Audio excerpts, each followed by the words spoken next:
Step into Value Zone. Value Zone. Hypermart. Patanjali. ఇప్పుడు పొలిటికల్కి వస్తే మీకు బాగా ఇష్టమైనటువంటి పొలిటికల్ లీడరు నాకు అన్ని చోట్ల చెప్పండి. సెంట్రల్లో ఎవరో చెప్పండి, తెలంగాణలో ఎవరో చెప్పండి, అలాగే ఆంధ్రాలో ఎవరో చెప్పండి. మెయిన్ మా ఫ్యామిలీలో మా ఫాదర్ మాకు చెప్పింది అదంతా వైఎస్ఆర్ గారి గురించి మేడం. నాన్నగారు ఏం చేసేవాళ్ళండి? Father was a government employee madam, state archives లో. Still working? లేదండి, ఇప్పుడు రిటైర్ అయిపోయారు. ఓకే. కాకపోతే ఆయన చేసే మంచి పనులు అవన్నీ మాకు చెప్తూ I grown up listening to all that. ఇప్పుడు మనకి అంటే వెరీ వెరీ ఇన్స్పిరేషనల్గా జగన్ గారు what is doing I seen first hand. So ఎవరో నాకు ఏదో చెప్పి నా మైండ్ ఏదో మార్చి నా బిలీఫ్ మార్చాలంటే అది జరగదు మేడం. ఎందుకంటే ఐ సీన్ గ్రౌండ్లో ఆ రిజల్ట్స్ నేను చూశాను కాబట్టి వేరే వాళ్ళు నాకు ఏది చెప్పినా కానీ నేను మారను. I stand by him and I stand by him not because of anything, because of I believe in his vision for the state. It has got nothing to do with politics. I believe in his vision for the state ముందుకు 10 years down the line, ఇప్పుడు మన కూర్చుని మాట్లాడే వాళ్ళందరూ కూడా 10 years down the line ఆయన చేసిన మంచి పనులు ఏం జరిగినాయి అనేది అప్పుడు గుర్తుపెట్టుకుంటారు. అప్పుడు అందరికీ తెలుస్తాయి, కళ్ళు తెరుచుకుంటాయి. మీరు చూడండి.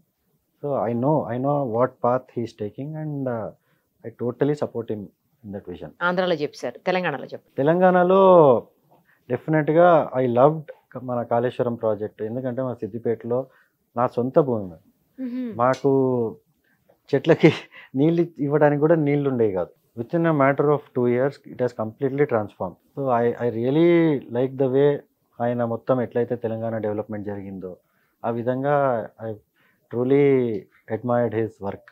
సెంట్రల్లో ఆ టైంలో, పాత టైంలో అంటే I use to really like Vajpayee గారు.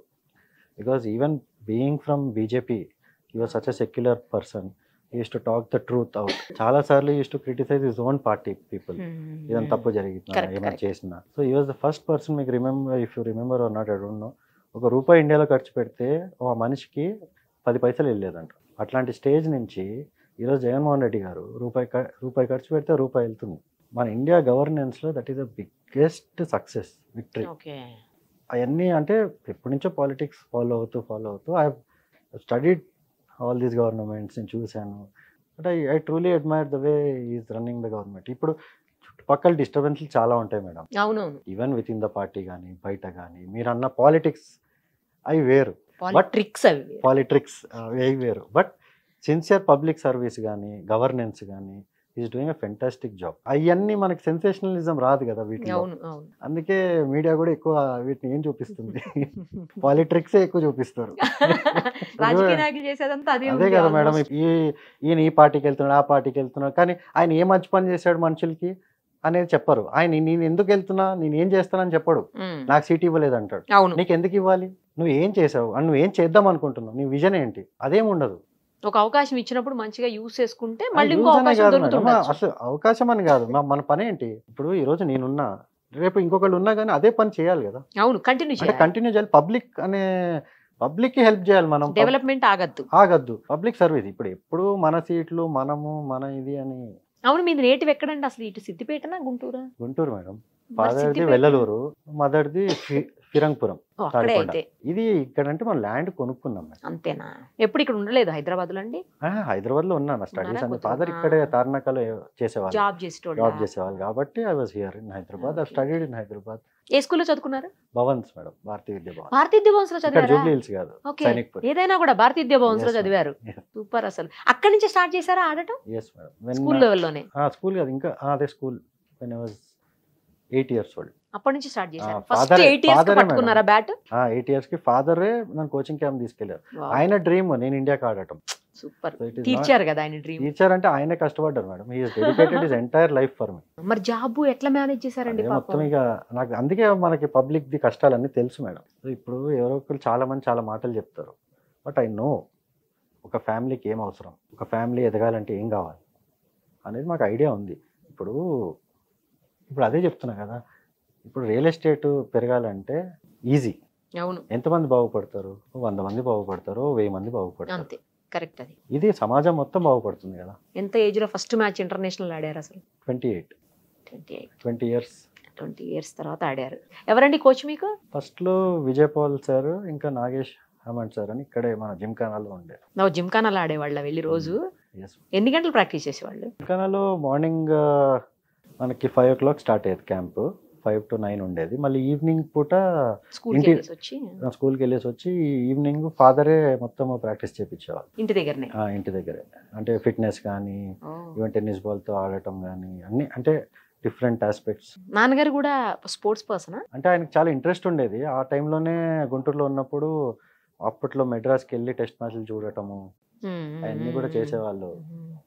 ఆయనకు కూడా క్రికెట్ ఆడాలని ఉండేది కానీ ఆ టైంలో ఎక్కడ మేడం ఫెసిలిటీస్. ఇప్పుడు అందుకే కదా ఆడదాం ఆంధ్రాలో ఎంతమందికి ఆపర్చునిటీ దొరకట్లేదు. ఇప్పుడు సిఎస్కే లాంటి ఫ్రాంచైజీ వచ్చి చూస్తుంది మ్యాచ్లు, ఎవరైనా యూనిక్ టాలెంట్ దొరికిద్దా. మరి యూనిక్ టాలెంట్ అనేది ఐడెంటిఫై చేయాలంటే మరి మ్యాచ్లు అయితే అవ్వాలి కదా మేడం. ఎగ్జాక్ట్లీ. బ్యాట్ ఇరిగిపోతే ఏమవుద్ది? బాగా కొట్టారు ఇందాక చెప్పారు మీరు, బాగా ఆడితేనే బ్యాట్ ఇరుగుతుందని. ఆ పర్సన్ గా టాలెంట్ ఉన్న వాళ్ళైతే అంటే బయటకు వస్తుంది కదా. మనకు ఒక్కళ్ళు వచ్చినా చాలు కదా మేడం. ఇప్పుడు మరి ఒక్కళ్ళు వచ్చినా చాలు. ఒక టాలెంటెడ్ పర్సన్ కి దీంతో జస్టిస్ జరిగి తను ఒక ఇంటర్నేషనల్ ప్లేయర్ అయ్యాడు చాలు. మరి ఇంకేం కావాలి? సక్సెసా కదా. దీనివల్ల ఎంతో మంది డెస్టినీస్ మంచిగా అవుతాయి మేడం. దీన్ని పొలిటికల్ చేయకుండా ఆనెస్ట్గా చెప్తున్నాను నేను. ఈ ఇయరే కాదు, ఎవ్రీ ఇయర్ కంటిన్యూ చేయాలి దీన్ని. ఎవరు వచ్చినా ఏం జరిగినా కానీ ఇట్ షుడ్ బి కంటిన్యూ.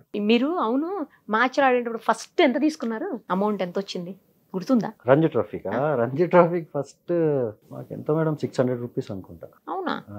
చాలా లెస్ అమౌంట్. ఇప్పుడు బాగుందిగా. ఇప్పుడు వేరు మేడం. అంటే అవన్నీ ఇట్ హస్ చేంజ్డ్. అంటే we have seen cricket change. International match కి తీసుకున్నారు? ఇంటర్నేషనల్ మ్యాచ్ కి ఫస్ట్ 2 lakhs అనుకుంటా. ఆ డేస్ లో 2 lakhs అంటే ఎక్కువలేండి. ఏ ఇయర్ అది? లేదు మేడం 2013. Okay okay. మీరు అప్పట్లో టీఎస్కే కావచ్చు, ముంబై ఇండియన్స్ ఎక్కడి నుంచి ఆడినా కూడా మీరు ఏ మ్యాచ్ ఆడితే, ఎవరితో మ్యాచ్ ఆడితే వాళ్ళు గెలుస్తారనే ఒక పాజిటివ్ వైబ్స్ ఉండేవి. వాళ్ళే గెలిచేవాళ్ళు నిజంగా కూడా. అది సెంటిమెంటల్ గా. మీరు ఎక్కడుంటే అక్కడ. అంటే అట్లా లేదు. అంటే మనం ఐపీఎల్ గెలిచాం 6 సార్లు. అదే ఛాంపియన్స్ లీగ్ కూడా గెలిచాం 2 times. ఓకే, మీరు ఉన్నారు కదా వాటిల్లో. మరి అదే చెప్తున్నా. ఇప్పుడు అలాగే అట్లానేం కాదు మేడం. అంటే బేసిక్ గా ఇప్పుడు మీరు క్రికెట్ తీసుకుంటే 11 members లో మీకు 11 టీమ్ మెన్ ఉన్నారు అనుకోండి, అప్పుడు గెలుస్తాం. అంటే ఎవ్రీబడీస్ రోల్ ఈస్ డిఫరెంట్. మనం ఏంటంటే మీడియా వాళ్ళు ఎక్కువ స్టాట్స్ పైన కాన్సన్ట్రేట్ చేస్తారు. స్టాట్స్ ఎవరిది ఎక్కువ ఉంటాయి? టాప్ ఓపెనర్స్ ది, వాళ్ళదే. కాకపోతే టీమ్ ఎన్వైరన్మెంట్ ఎట్లా ఉంటుందంటే ఈవెన్ మన వాళ్ళు ఎప్పుడైనా 6-7 నంబర్ బ్యాటింగ్ ఆడి ఒక 4 కొట్టినా కూడా that is as valuable as opener 50 or 60 కొట్టితే కూడా. సో అవన్నీ టీంలో అర్థమవుతాయి కానీ మీడియాకి బయట వాళ్ళకి అర్థం కావు. బట్ ఆ టీమ్ ఎన్వైరన్మెంట్లో 11 team men ఉంటే chances of success or great. So even same thing in politics. ఆ టీమ్ మెన్ ఉంటే వాళ్ళు ఇండివిజువల్ దాన్ని కొద్దిగా పక్కన పెట్టి ప్రజల కోసం సేవ చేసి మనం ఓకే మన ఆంధ్ర కోసం చేస్తున్నామంటే ఆబ్వియస్లీ ఆ టీం గెలుస్తుంది. అంతే. అలాగే ఇప్పుడు మరి అక్కడ అలా గెలిపించేవాళ్ళు ఇప్పుడు అలాగే 24లో జగన్ గారి టీంని కూడా గెలిపించబోతున్నారా మీ లెగ్తో? అంటే జగన్ గారి టీం అంటే ఇప్పుడు నా పని నేను చేస్తాను మేడం. వేరే వాళ్ళు కూడా వాళ్ళ పని వాళ్ళు చేస్తే డెఫినెట్గా గెలుస్తాను. బాగా చెప్పారు. నా పని నేను చేస్తున్నా, వాళ్ళు చేస్తే గెలుస్తారు అని. అంతే కదా మేడం. నేను నా పని చేయగలను, వేరే వాళ్ళకి నేనేం చేయగలను. ఏం చదువుకున్నారండి మీరు? ఎవరు? నేనా మేడం? బీకామ్. అందుకే బీకామా? అవును, బీకామ్ చదివారు. కాలేజ్కి స్కూల్కి రెగ్యులర్గా వెళ్ళేవాళ్ళ? ఎప్పుడు చూసినా ప్రాక్టీస్ మీదే దృష్టి ఉండేదా? ఎక్కువ క్రికెటే మేడం. పెద్దగా చదివేవాళ్ళు కాదా? చదవడానికి టైమే లేదు కదా. మేమంతా ఆ ఏజ్ లో అసలు ఎక్కడ madam, complete year round cricket ఆడేవాళ్ళం. సో కాలేజ్ టోర్నమెంట్స్ అయినా చాలా ఆడాము. కాకపోతే ఎక్కువ మా ఫోకస్ అంతా ఇక లైఫ్ లాంగ్ దీని మీద. క్లాస్ లో ఏ ర్యాంక్స్ లో ఉండేవాళ్ళు? స్కూల్లో అయితే టాపర్ మేడం, 5th వరకు, 6th 7th వరకు. 7th వరకు టాపర్. ఆ తర్వాత నుంచి ఇది డౌన్ అయ్యి అది పెరిగిందేమో. ఇంకా కంప్లీట్ గా ఇది డౌన్ అయిపోయారు. Back seat. లా కాలేజ్ లో కూడా మొన్న ఎంట్రన్స్ రాసారా? లేదా ఎంట్రన్స్ కాదు, అడ్మిషన్ తీసుకున్నాను ఎల్ఎల్బి చేద్దామని. ఎందుకు బిఎల్ చేయాలనిపించింది? అంటే ఇంట్రెస్ట్ మేడం. ఫ్యామిలీలో కొద్దిగా లాయర్స్ ఉన్నారు. మా పెద్దనాన్న కూడా చీఫ్ జస్టిస్ చేశారు హైకోర్టు. కొద్దిగా లా అంటే మనకి సమాజం పట్ల మంచి అవగాహన వస్తుంది. ఎగ్జాక్ట్లీ.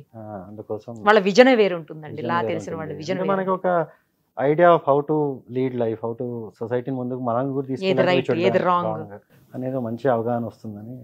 లా ఒబేడింగ్ సిటిజన్ ఎలా ఉండాలి అన్ని. సూపర్ అండి, నైస్ టాకింగ్ టు యూ. నాకైతే చాలా హ్యాపీగా ఉంది మిమ్మల్ని ఇక్కడ చూడటము, మిమ్మల్ని గలవటము అంతా కూడాను.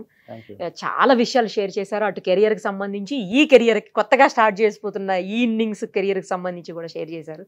ఆల్ ది వెరీ బెస్ట్ అండి.